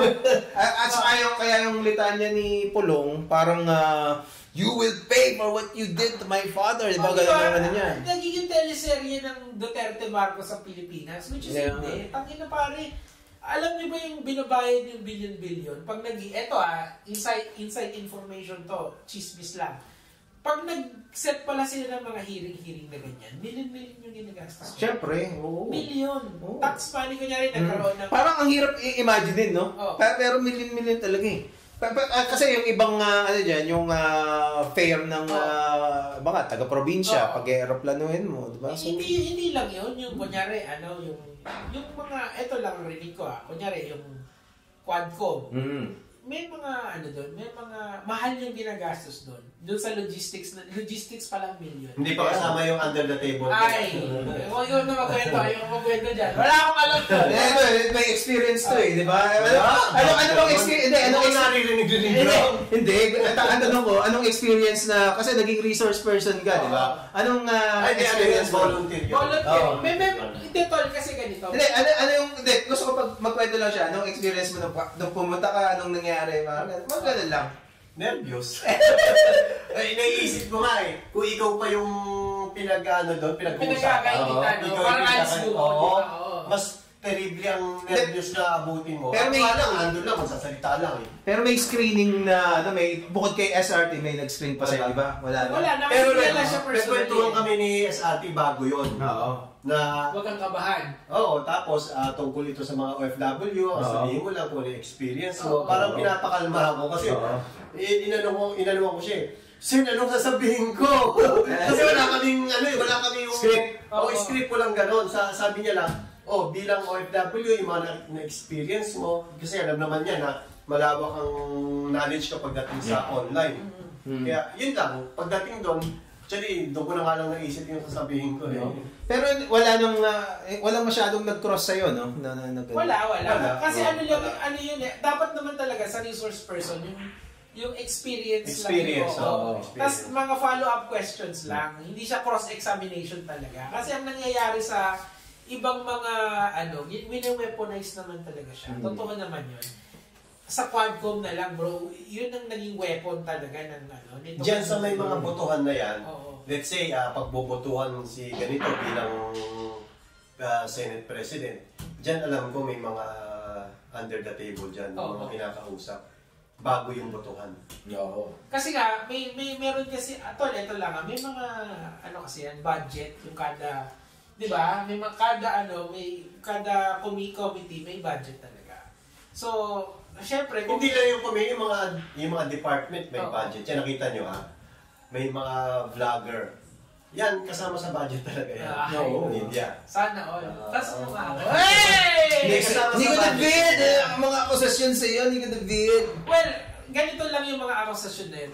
Sasagutin natin yung sa tamang panahon. Hindi masama ang, tulad nga na sinasabi ko, bilang vlogger, tapos binabayaran ka, hindi masama yun. Ang masama yung naninira ka ng kapwa. Halimbawa, tulad nga palagi ito yung example, GMA7, Channel 2, hindi ba binabayaran sila para magbalita? Ano yung ibabalita? Kung ano yung nagagawa ng, let's say, ang DBM, ano ba yung mga nagagawa nila? So, pwede naman i-vlog mo yun. Pero hindi ibig sabihin na masama kang vlogger kung ikaw ay naging part sa communication ng isang department. So kung ang sinasabi mo, kung basta hindi ka nagsisinungaling, okay lang yun. Hindi ka nagsisinungaling, wala kang pinapaka na tao. Everything is above board. Yun eh. Kasi parang nagkakaroon ng stigma kasi na pagka tumanggap ka ng pera na mag-report ka, masama ka talaga. Hindi naman. Ang masama man libel. Masama man libel. Yun talaga yan. Yung mga angkor, may bayad yung mga yan ha. Totoo naman yan. So ano bang pinagkaiba ng mga vlogger ni Nico sa mga angkor? Ang pinagkaiba lang nila, ito, sa vlog siya, online siya, yung angkor, mainstream yun. Pero pareho lang yan. Pero for the record... Well, may pareho ng purpose. May magkaiba ng style at saka ng halimbawa, yung may regulation kasi sa mainstream eh. Pero ako kasi, ang tawag kasi sa atin ngayon, mga new media tayo. Hindi na tayo mainstream media. Kakarawin ko lang kunyari, nag-post ako sa Facebook, huwag naman isipin na bayad yun agad. Hindi naman ganun. It doesn't work that way. Sana nga kada post may bayad, pero hindi naman gano'n. Ano lang yun, para lang, pero kasi may case ako ngayon in the proper forum, i-explain ko yun. Pero ang sinasabi ko lang, hindi naman lahat ng, kunyari, nag-post ka dito, bayaran ka agad. Tinotok si ganito, bayaran ka agad. Hindi, yung iba, karaniwan sa, ako masasabi ko to, karaniwan sa ginagawa namin, gusto talaga namin. Like ikaw, gusto mo support, utang ina. Totoo to, bago ba niya makilala si SRT, supportahan niya na ako din, gano'n, di ba? Napansin na lang siya, ikaw, at saka ako, Tsaka ako, experience ko, yung sinasabi nila, pag bumanat ka, bayaran ka, hindi. Alam mo, kapag ako bumanat sa social media, miya-miya may tatawag na sa akin. Melo, huwag mo munang banatan. Talaga? Oo. Sabi ko, bakit? Sabi Kasama ko yan kanina, kausap ko yan, katrabaho ko yan, baka sabihin inutusan kita. So ako, inaawat pa ako. Sinusuportahan ko si Trillanes. Never ko pa naman nakilala si Trillanes ever. Nakita niyo ba yung mga post ko? Lahat ng post ko ngayon kay Trillanes, viral, parang tanga lang eh. Pero ang tagal ko nang sinusuportahan yun, di ba? Sino pa ba? Si Lenny. Diyos ko, sana nga, di ba? Si Chejok, no? Ang masakit lang kasi talaga, yung stigma na kapag sinuportahan mo to, pag kinontra mo to, bayaran ka.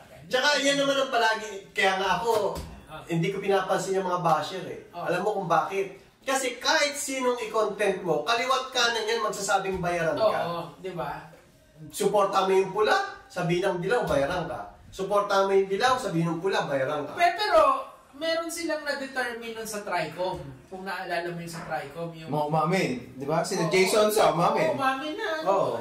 Million yung bayad sa... Ang problema kasi kay Jason sa, naninira siya. Yun ang pangit. Pero kung halimbawa, binayaran siya para mag-report, hindi para manira, okay yun. Okay yun. Pero siya naninira, lakas manira ni Jason sa eh. Talagang fake news peddler yan, si Jason sa. Ano bang DDS ba yun? DDS si Jason sa. Ano bang nagbabayad sa kanya? SMNI? Hindi. SMNI daw yata, di ba? SMNI din eh. Numero 1 din yan eh. DDS yun. DDS yung mga yan eh. Takbo ni Kibuloy. Takbo ni Kibuloy.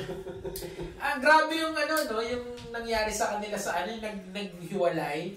Yung Uniteam. Tapos, oo. Pero platform nila si BBM no, naalala ko yung SMNI yan. Oo, yun ang unang yun ang unang nag-public debate. Di ba? Maraming nataranta na mga mga DDS, hindi alam kung kanino kakampi.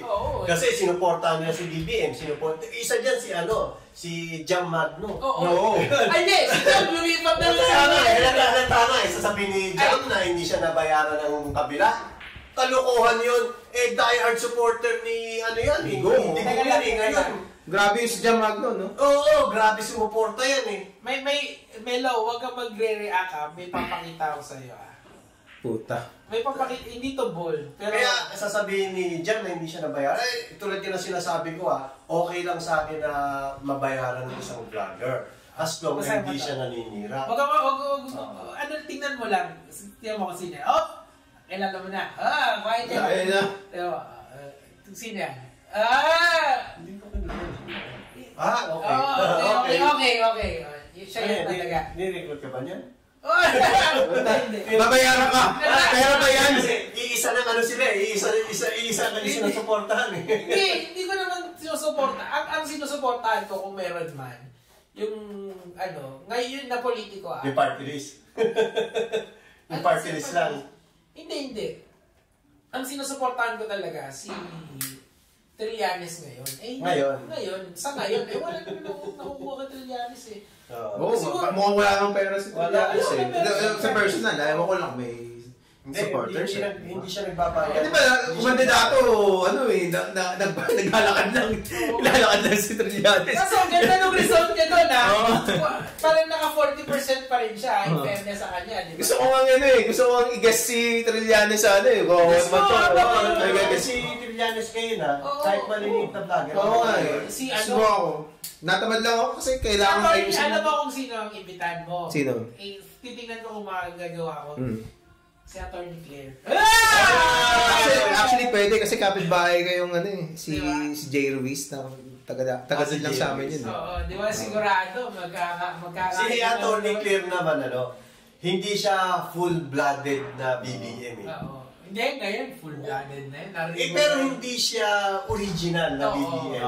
Kasi sino tinitira dati nun? Sino? Nung kaibigan niya pa si Libayan, ay, nako! Bumibira kay bumibira din kay BBM yan. Kung hindi nga ako ni BBM yan, baka DDS yan si DDS talaga. Alam mo ba yung story ng isang vlogger na DDS, yung galit na galit sa kanya nung naging BBM spokesperson? Well, essentially, spokesperson siya ni BBM eh. No, spokesperson naman talaga siya. Hindi, pero on paper, ayaw niyang tawagin siya. Hindi siya, in paper, hindi siya.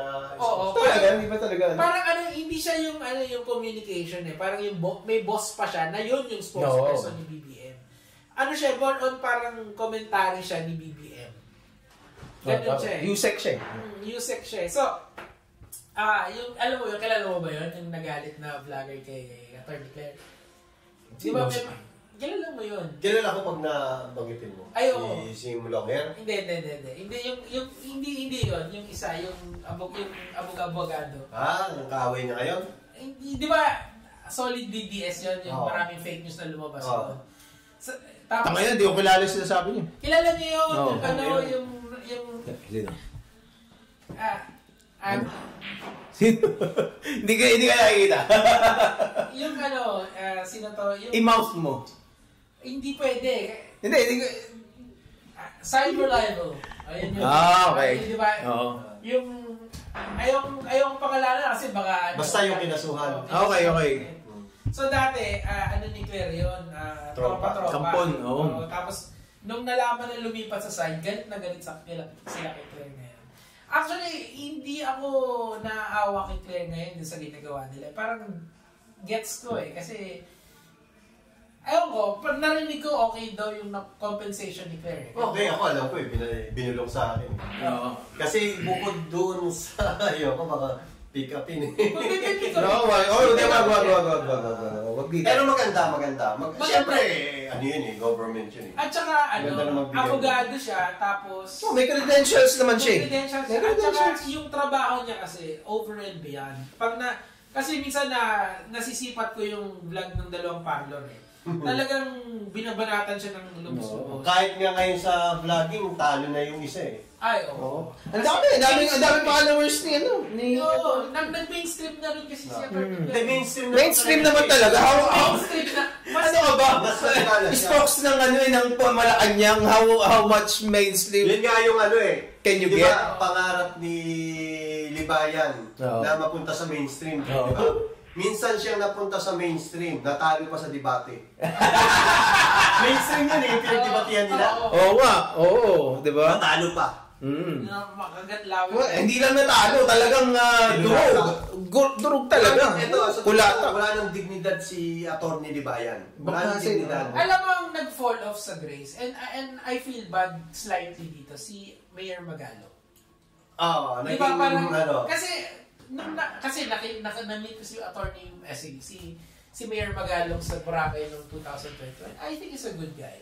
Yung impression ko sa kanya, parang straightforward na tao. Para sa akin kasi ikaw iba yung tingin mo Hindi, pero totoo yung sinabi mo na nag-suffer si Magalong, instead na maging asset niya si Libayan, naging liability. Bakit? Ikwento mo sa amin. Kaya nagkaroon ng maraming kaaway si Magalong, yun yung mga kaaway ni Libayan. Ay, sino? Sina Joey? Oo, mga vlogger ngayon. Yun na hindi ko maintindihan kila Joey, bakit hindi nila kinakampihan si Magalong? Hindi ba dapat kakampi mo si Magalong? Kasi nagbusit ka sila kay Libayan.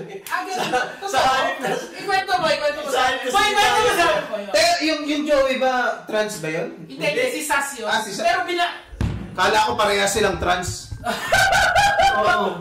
Hindi ka akala ko nung Nakita mo ba yung sinend ko sa'yo? Hindi, tulad yan. Ito, bigyan ko kayo ng isang example. Si Banat Boy. Banat Boy. Hindi, Banat Boy. Si Banat Boy, bakit niya binabanatan si Magalong? Kasi kaaway niya si Libayan. Si Libayan, kaaway si Claire. Kakampi ni Banat Boy si Atty. Claire. Teka lang, pause. Banat Boy, may message kita, magbigas ako sa kanya minsan. Kaya ako nilakaano rin ako sa kanya. Monday. Sumabay na tayo. Ikaw, gusto mo Monday kami. Monday, sasabay na lang ako sa inyo. Ang dami natin na si Libayan at si Magalong. Hindi, okay lang. Si Mayor Magalong naman, palagay ko, hindi siya, siguro, meron din siguro, pero hindi siya kasing kapal ng mukha ng mga tinitira niya. Kasi yung iba kasi may standard naman talaga, alam mo yan, may standard naman talaga sa, yung SOP na tinatawag. Yung iba, eto yung rinig-rinig namin, hindi namin sinasabing totoo. May SOP talaga na para doon sa proponent, which is 20% lang. Yung 20% na yun, malaki na yun. Halimbawa, 100 yung presyo ng item, gagawin nilang 500 yan. So, yung 20% mo, malaki na. Yung mga putang inang politiko ngayon, 80 to 100% yung ninanakaw thanks to the flood control. Putang ina. Grabe, no? Grabe. Natitira na nga 40 di ba? Wala na. Ginuso na. Oo nga pala. Pero yung mga ginagawa, di ba? Ang mga 40% na lang talaga mabita. Substandard yung mga... Substandard pa. Kung baga mas malaki ng ninanakaw. I mean, siguro, meron tayong idea na okay lang tayong nakawan. Kasi like, eto, example, si Sara Duterte, alam natin lahat na kininakaw niya talaga yung confidential funds. Ninakaw niya yun. Pero okay lang sa mga DDS eh. Kasi maliit na halaga lang yun eh. Sa idol nila. Kung baga idol para sa hindi, tsaka nga mga bobong ang mga DDS. Kung sabi ko nga sa'yo, wala silang pakialam sa bayan.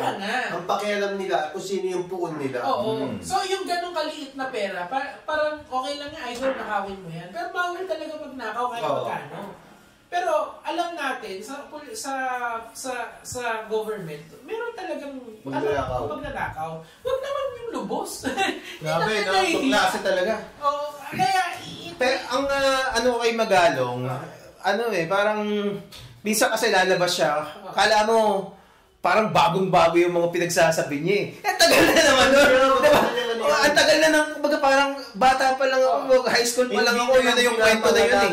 Diba? Para maging relevant siya. Ito. At saka yung pork barrel, yung mga dinedescribe niya dati. Iba, yung pedak, hindi na nga yun ang tawag eh. Diba? Pero yung pa rin ang term na ginagamit niya, diba? Lalo na mga few years ago.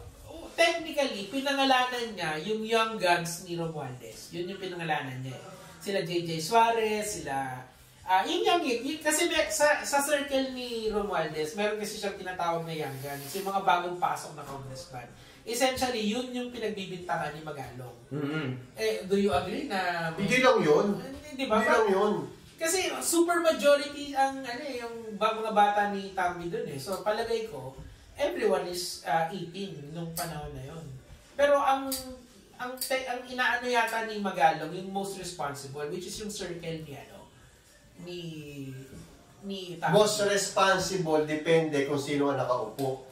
Nung panahon ni Duterte, ang mga most responsible nun, yung mga bataan ni Duterte. Oo. Ngayon, sino ba? Si BBM ang nakaupo. Pero, ano po, most responsible o most guilty? Most responsible, same. Okay. Kasi ibang responsible. Parang responsable ka. Sa korupsyon. Diba? Depende kung sino presidente nakaupo. Kaso nga lang, yung iba talagang mautak. Tulad ni Zaldico. Panahon pa lang ni Duterte, bumabanat na yan. Hanggang panahon ni BBM, bumabanat. Hindi, no? Matindi. Well, kasi magkaano naman sila eh. Galing sa isang line lang kasi yun. Oo. Pero nung nagbuwag yung dalawa, puta. Grabe yun. Buti nga ngayon, pumiyok si BBM. Kung hindi pumiyok si BBM. Ito, tanong ko. Bakit pumiyok si BBM? Kasi bukol talaga yung nangyari. Ibig sabihin... Ako alam ko kung bakit pumiyok kasi naka-video eh. Kapag hindi naka-video, sabihin mo. Sabihin ko. Ito yung chismis sa akin. Bumukol daw kasi masyado yung ninakaw. I mean, minakawan naman talaga regularly. Pero wag naman sana bubukol. Kasi nga 80 to 100% na yung ninanakaw eh. Huwag sabihin ng mga yan na bago sa kanila itong nakawan. Tandaan mo, naging senador si BBM eh. So alam niya ang kalakaran ng nakawan. Oo, alam niya. Kaya alam, di ba? Hindi na nga kasi naiiya. Ang problema lang, lahat... Garapan ngayon.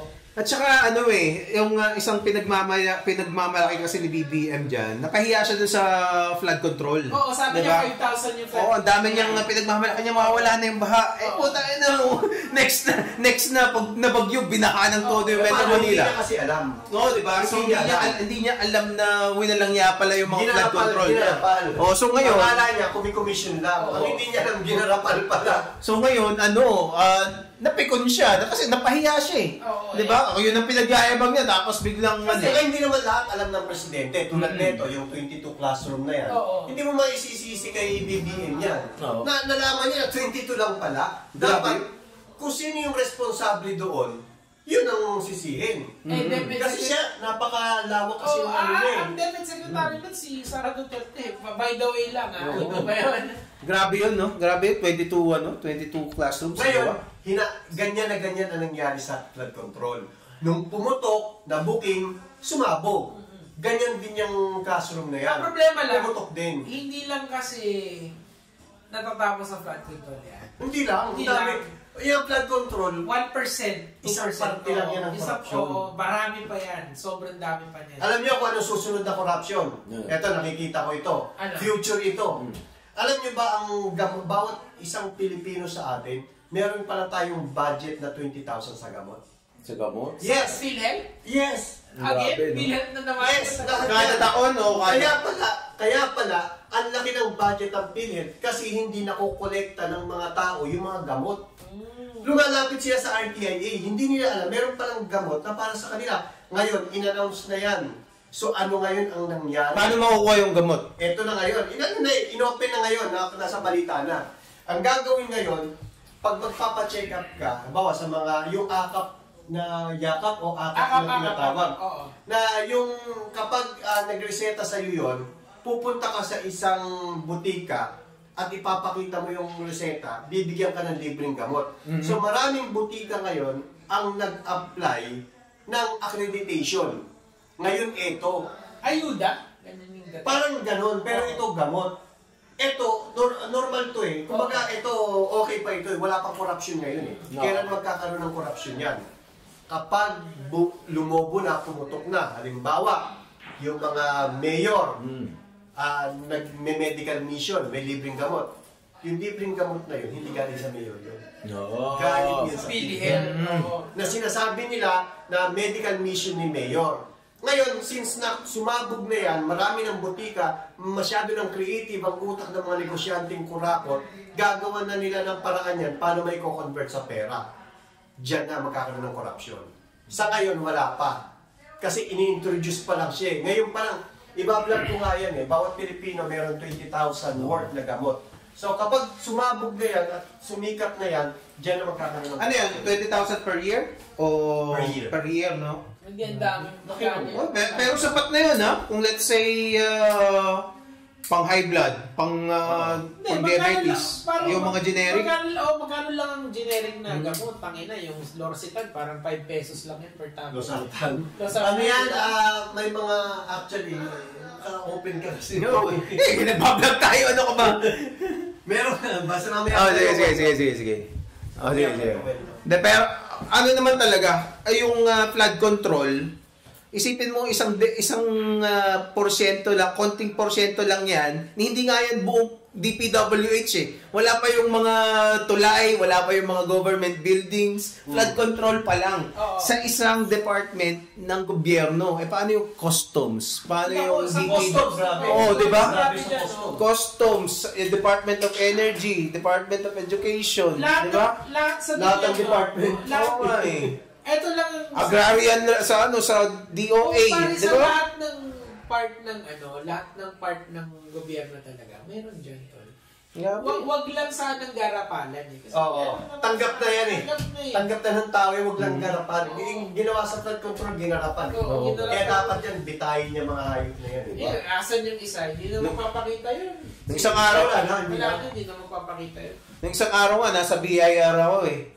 Tapos inisip ko, merong nagtatanong doon, merong pa-contest, kasi magkukwento siya, tapos after, tatanungin niya, parang may pa-contest, tapos may prize. Iniisip ko, pag nagtanong to ng tanong, halimbawa, may tanong po ba kayo? Magtataas ako bakit? Diba? Ano to mga taxes na binabayaran natin, tapos kukurakutin lang, anong pwede niyong gawin? Oo nga. Diba? Hindi, pero wag ka naman magalit dun sa mga employees. Oo naman. Sa rapid file. Hindi, pero syempre, kung may pagkakataon siya.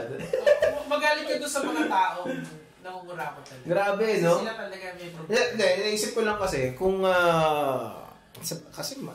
pag ang pera kasi ng gobyerno, merong yung taga-kolekta, wala na siyang pakialam dun sa maggagastos eh. Wala diba? na. So, it's pera ng taong bayan niya eh. Putang ina, biruin mo, ang daming safeguards pala ng constitution natin, nandyan yung...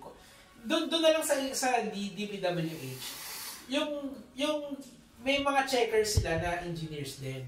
Tapos may isa pa ulit, na parang 3 layers, tapos may COA pa. So, 4 na layers of protection yung sa isang project. Putang ina niya. Tapos, meron pa rin mga ghost project. Ibig sabihin, hindi talaga nagagawa ng tama yung trabaho. Ibig sabihin, magkakasabwat sila. Kasi kung may isang kasi kung mayroong isang makulit na hindi magpapatinag, hindi mangyayari yan eh. Kailangan magkakasabot silang lahat. Yan talaga yung masakit dyan, pre. Sobrang kakapal ng mukha nila. Di mamatay. I mean, sana lang yung susunod na presidente. Pero si Vico, ang isang pinagmamalaki niya, napatigil niya ang korupsyon sa Pasig. Kaya niya kayang gawin yun sa buong Pilipinas. Yun ang tanong. Oo, di ba? Pero kumbaga, mas may maliit na chance compare na ang iboto mo, yung mga talagang mga magnanakaw. Kasi like, pag nanalo si Sara Duterte, it's the same, yung magnanakaw yan eh. Ano pang it's the same system na gagawin niya. Walang bago. Walang bago. Ang kailangan kasi diyan, may masampulan talaga. Ayan eh. Kasi ang isang let's say hindi ang ikakatakot ng isang kriminal, hindi yung yung parusa eh. Halimbawa, let's say bitay. Ang kinakatakot niya yung certainty na mahuhuli ka. 'Di ba? Kasi kahit may bitay yan, pero alam mo hindi ka naman uhulihin, hindi ka mabibitay. Matagal yung kasuhan. Oo, 'di ba? Kay Napoles na lang yan, ngayon lang. Oo, 'di ba? So ngayon, itong si Napoles, recently si Enrile laya bigla lahat nagwala yung mga tao, nagrally yung mga tao 10 years ago. Gigi. Si Gigi. Tapos ngayon, parang all for nothing. Nakulong si Gigi, nakulong si Napoles, pero di ba? Wala pa rin. 'Di ba? At the end of the pero day, lang sabihin na walang kasalanan si Enrile. Kaya nga eh. Yun ang godfather talaga. Tangina, lahat ng posisyon sa gobyerno nagawa na. At the end of the day, sabihin mo, walang yun. Sanay sa corruption yun. Si Jinggoy nga iyak ng iyak tungkol dun sa dun sa I am the most vulnerable. Totoo na nun. Hindi, isipin mo, di ba sana kung isang beses lang eh. Di ba? Kung ngayon lang. Doon panahon pa lang ni Erap, kasama na siya. Doon kay Napoles, kasama na naman siya. Ngayon, kasama na naman siya. Tatlong one-time big time na, di ba? Three-time big time siya eh. Career corruption, di ba? Ganun yun eh. Wala. Tapos iiyak siya na, parang aping-api siya na naka-brand sa kanya. Talagang naka-brand sa kanya yun. Ang masakit dito, binoboto pa rin sila. Oo nga eh, no? Di ba? Top 11, top 12 silang dalawa ng ehersito kapatid niya eh. The good one. This is the good one. Ang masakit dito, instead na magkaroon ng stigma ang taong bayan over people who has yung corruption yung kahit yung corruption gene, yung bahid ng corruption, putang ina binoboto pa rin. Ibig sabihin hindi talaga tayo natututo as a nation. Ngayon, pagdating ng 2028, kung ang mananalo pa rin dyan is the same faces from before, tapos ang mananalo yung pa rin nagpo-perpetuate nitong sistema na to, walang mangyayari sa Pilipinas. Yan kasi yung personality politics talaga yan exactly. Nakadepende. Katulad sa sabi ni Melo, wala pa kaya lamang DDS sa bayan, nasa DDS. Nasa mga Duterte talaga, di ba? Tapos ipapasa lang nila. Well, tingin ko successfully na ipasa na nila kay Sara yung Duterte Magic. Tingnan mo yung mga vloggers na makikinabang dyan pag nanalo si Sara. Diba yung mga yan? Yun nga ang nagkakaroon ng personalan yung mga vlogger, mga political vlogger. Masyado na nakikipag-personalan. Para sa akin, hindi mo dapat personalin yan eh. Kasi, makinig ka, hindi ko na-bid! Alam mo kung bakit? Halimbawa, binanatan yung, ikaw na, yung pinagtatanggol mo, binanatan, magagalit ka ba? Hindi ka dapat magalit doon. Kasi dahil sa binanatan yung puon mo, kumita ka. Kaya nga nandiyan ka eh. At saka I mean, kumikita tayo sa pag-vlog. Yan yung masasabi. Kapag walang issue ang pinaka-sponsor mo, hindi ka kukunin. Kaya magandang banatan yan para kunin ka. Kaya ikaw, yung mga vlogger, huwag kayo masyado magalit, huwag niyong personalin. Kasi yung iba kasi ang persona katulad yung pangit na matanda na may mga alaas na daming basta ang niya kasi is hindi yung kalbo? Kalbo ayun ba yun? Yung pinsan ni yun ni Miao ni Kiko yung maitim na yung may ganun di ba? Naka-sando lang tapos ang daming si Barsaga diagnose na may santik. Itong si Kiko Barsaga, hindi pa diagnose, pero may santik din. Grabe na pero magaling mag-English Pero ang style nun, talagang magwawala siya na mag-uurmentado. Mga ng puwit yun, di ba? Pinost ko nun sa Talaga? Oo.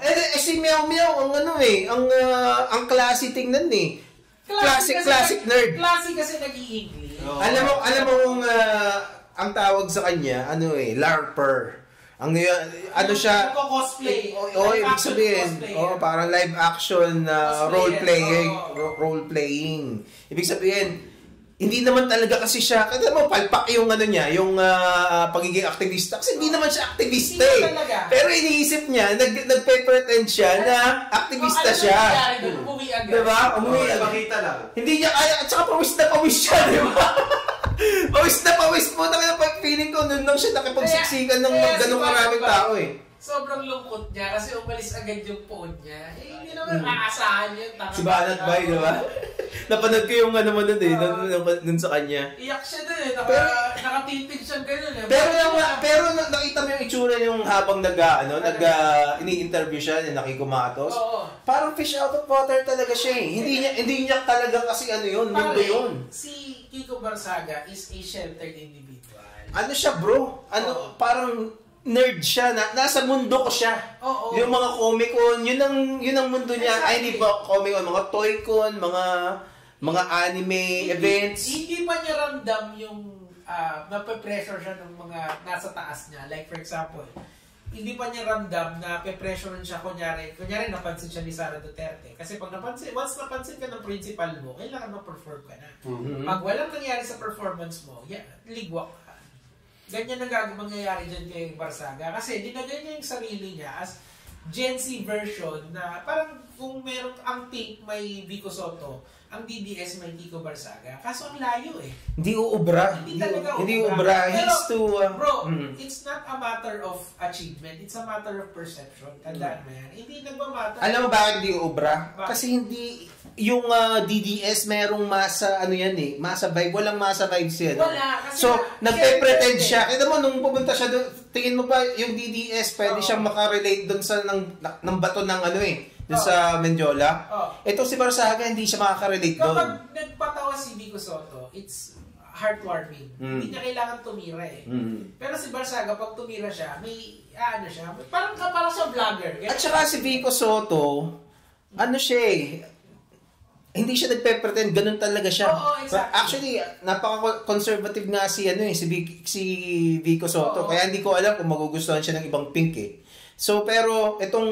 Nagustuhan siya kasi good governance. Good governance. Hindi ko na sasabihin. Hindi ko na itutuloy. Pero siya, pero pwedeng hindi siya magustuhan ng ibang mga leftist talaga. Kasi conservative siya pagdating doon sa ibang mga...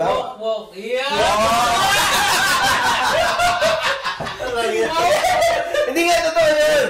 Diba kasi hindi siya woke. Pagdating sa good governance, okay yun. Pero pagdating doon sa ibang cultural stuff, pwedeng hindi siya magustuhan. Pero kunyari, nagsasalita ba siya sa LGBT?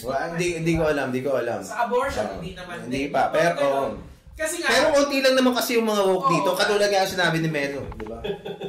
Pag nakita ka siguro, pag nagkasal siya ng bakla sa Pasig. Pero ang voting block ng Pinas, kahit may hirap, nakaka-relate sa kanya. Yung mga may hirap, hindi nakaka-relate kay Kiko Barsaga. Ang tulog ni ngayon, ni Vico Soto, ay ni Sara Duterte, is yung Gen Z voters, bro. Ano ang ano niya? Gen Z. Ano yung Gen Z voters sa kanya? I'll explain. Ang mga firms kasi ngayon, they separate voters by category. Pwedeng Luzon, Visayas, Mindanao, yun yung basic ang base niya, okay. Ang meron naman, male-female, pwede, or age demographics. Ngayon, by generation na nila hinahati ang mga voters ngayon. Ang lakas ng turnout ng Gen Z voters nitong last election. This is why si Kiko and si Bam is nasa top 5. Diba? Number 1 si Bongo. Diba? Kasi of course, BTS yan. Pero yung Gen Z voters, naglumabas sila for this election. Okay, so what does that imply? Pagdating ng 2028, lalaki pa lalo yung Gen Z voters and magkakaroon na ng Gen Alpha voters. So, dun yung tulog ni Sara Duterte. Lalabas yung mga 15, 16... Teka, ang sasabi mo, pabor yung Gen Z at Alpha kay Duterte? Against. Against. So, yun yung pinakatulog niya. Kasi, tulog. Okay. Tulog meaning kasi, yun yung talo niya. Ngayon, ang tanong na lang, sino ang magiging bosses nitong Gen Z, Gen Alpha na to sa presidency? Could it be SRT? Kasi yung mga bata na lumaki sila sa rabbit hole for inaction. Ito bro, kung feeling ko... Pero kung tatakbo si Leni Robredo at... Hindi na, bro. Tingin ko si Leni Robredo, ayaw niya na eh. Ramdam ko sa kanya mukhang ayaw niya na. Hindi na dapat pilitin si Leni Robredo. Si Risa. Tingin mo si Risa papasok? Hindi ko alam. Hindi pa malabo, parang malabo si Risa. So si Vico yan, si Vico. Si Leni kasi ayaw na nung Ali eh. Hindi na siya, wala na sa puso niya eh. Botante. Mindanao. Luzon. Luzon. Kasi ang babantayan mo rin dyan, hindi lang yung Gen Z, mga probinsya. Kasi natandaan nyo yung nakaraan election, nandun ako sa Masbate. Tinanong ko sino iboboto nyo. Ang sagot sa akin, si Lito Lapid. Tinanong ko bakit si Lito Lapid? Dahil siya si Pinuno. Masbate yun. No. Yun ang babantayan nyo, yung mga bobong botante. Tapos, sa probinsya, wala silang pakialam sa presidente. Ang concern nila, mayor, governor. Tama. So kung sino dadalhin ng mayor, yun ang mas concern nila.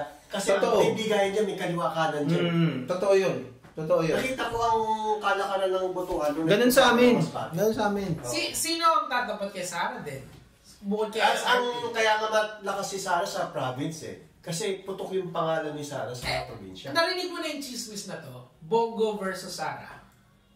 May pinalalabas sila. May pinalalabas sila eh. Pero palagay ko hindi. Baka pwede kang maging ano niyan eh. Pag hindi makatakbo si Sara, si Bongo eh.